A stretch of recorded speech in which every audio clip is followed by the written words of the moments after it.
Final driver here this morning is Dale Earnhardt Jr. He drives the number 88 Amp Energy 711 National Guard Chevrolet for Hendrick Motorsports. Comes in as the number 7 seed in the chase for the NASCAR Sprint Cup. He's got one win on the season. He's won here at Chicagoland Speedway before. Dale, talk about now. Got a clean sheet of paper. We got 10 races to go. Your thoughts as you enter the chase? Yeah, just looking forward to getting in the car today and seeing how the car, responds out of the gate, and just kind of, focus on the weekend and what we need to do here in Chicago for this particular track. And, it all starts today, just trying to get in the car and going to work. First question goes to Jay. Raise your hand, Jay, please. Jay Hart, Yahoo Sports. Dale, probably heard what Jimmy just said right there at the end. Sort of, I'm sure everybody's waking up a little different this morning, knowing that Chicago's here and this is the start of the chase. So I guess I'd ask you, how'd you wake up this morning? How do you feel heading into this chase? Well, I think I feel pretty good. Just ready to work on the car and do what we do. Not really. I don't really look at and try not to look at the chase as just one entity. Really, just kind of looking at each race and each track as a step-by-step process.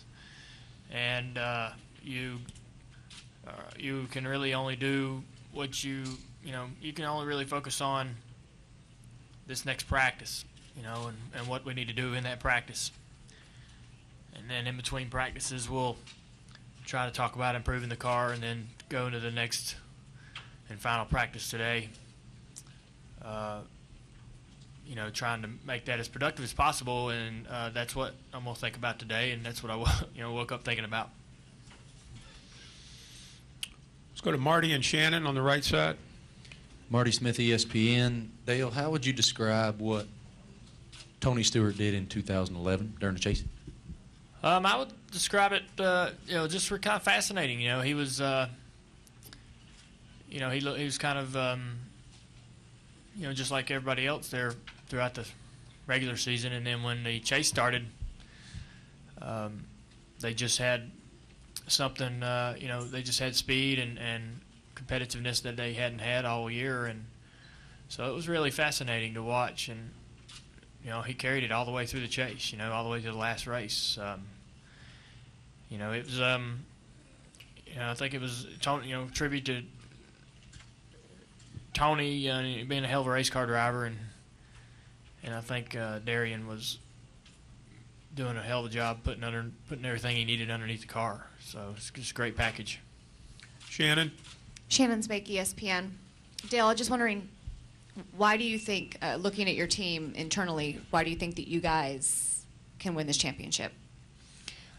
We've been real consistent, more consistent than any other team. We put together points week in and week out that kept us in the top three, top two throughout the season.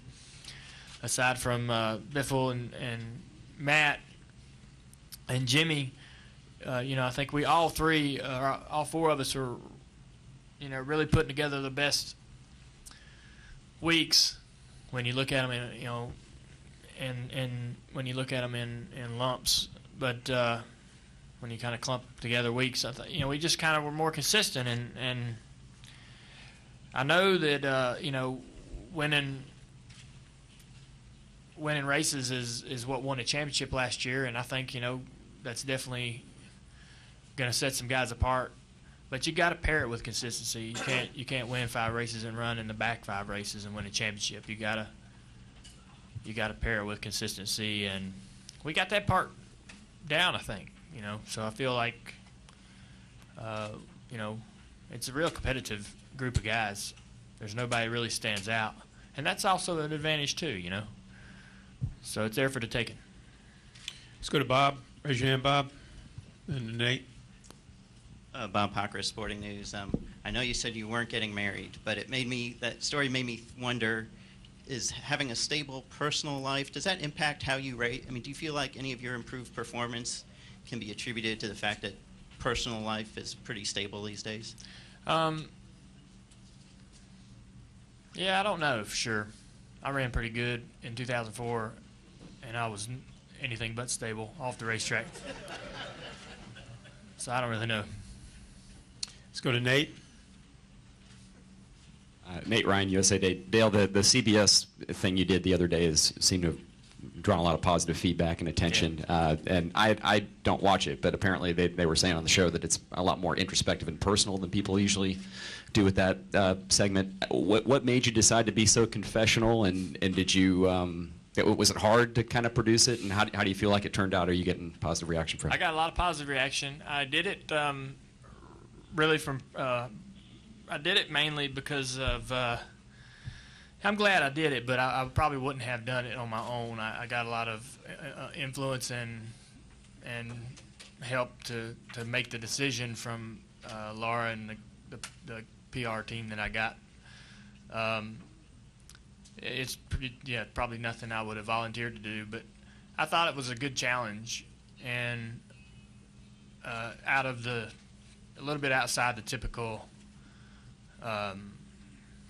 typical things we do, just a bit outside the norm, and I kind of like to try to do those things. When we had the opportunity to do the Rolling Stone magazine years ago, I thought that was even though I knew it was going to be in front of a lot of people that didn't know who I was, and it's very uncomfortable for me because I don't really venture into those kind of areas.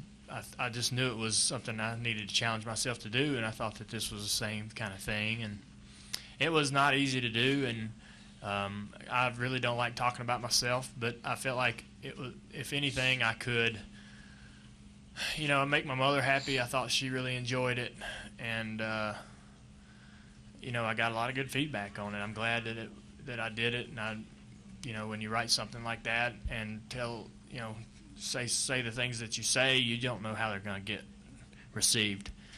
But I looked at some of the other ones they did, and they were incredible. Some of the ones, note to selves that I'd seen, were inspiring as hell, and I guess too, I hope to be able to accomplish that. If I did or not, I don't know, but I was hoping to put myself in that category with the people that had done it before me. Did you surprise your mom and your sister at all? I don't think I surprised. I don't really know what. I think they just liked it. I think my mom appreciated it, the honesty.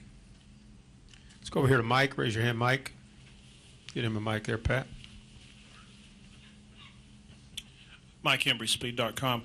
Dale, how important is it for you to get a top 5 this week? I know a lot of guys have started the chase off badly and still won it.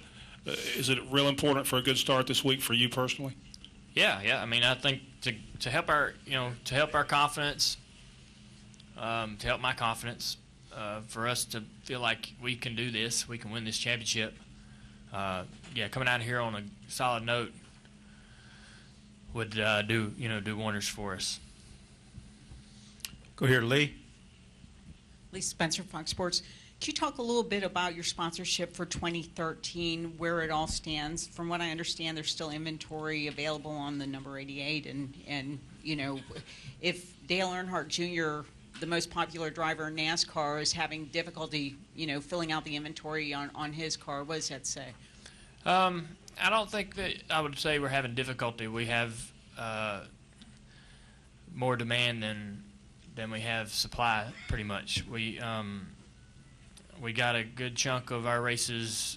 We got a majority of the season with the Guard, and then Diet Mountain Dew has changed their Diet Mountain Dew is going to back off a little bit, and that makes it a bit of a challenge to fill that small of a gap. If it were a bit larger gap, it would be easier to fill. But every sponsor on the car wants to be the top guy, and it's a bit hard to work. It's a bit hard to have a top guy when you're trying to, when you're trying to work with multiple sponsors, and it's just a little bit of a balancing act. And I think that Hendrick and all their people there are just taking their time, sort of sorting out. We've got a lot of irons in the fire and some real good potential stuff going, and we just got to kind of decide which one's going to work out, which one we want to work with. Stan, raise your hand, please. Right here, Pat. Stan Creekmore with RPMTonight.com. I want to follow up on Ryan's question to you. As you enter this championship chase, do you spend any time thinking about your dad's championships, and does he speak to you at all at any point? No, I mean, I don't. You know, those are so many years ago, and I don't. You know, I really bank on my own experience and what I did, and the mistakes I've made, and opportunities I've had, and yeah, that's really all I've been focusing on. Got time for one more question. One more question for Dale. Anybody have another question? Jay, we'll finish it up with Jay. Do you feel like this is your time to win the championship? I mean, is this obviously probably the best chance you've had since 2004? Do you feel like this is your time? Yeah, I think this is the best chance I've ever had. I think even more than 2004. We had looking back on that year, you know, I didn't realize how close we could have came, or how good that chance was. We really were a strong team, maybe with the strongest team, one of the two strongest teams for sure in the series that year. And I think we're a more complete team now, where we run good at all the racetracks, or the majority of the racetracks with this group we've got today. And I feel like this is, you know, again, there's no dominant figure in the group that stands out, and that really builds our confidence that it's there for the taking. If we can put together, you know, consistent weeks, week in, week out, win a couple races, that we could, you know, we could be the champion, no question about it.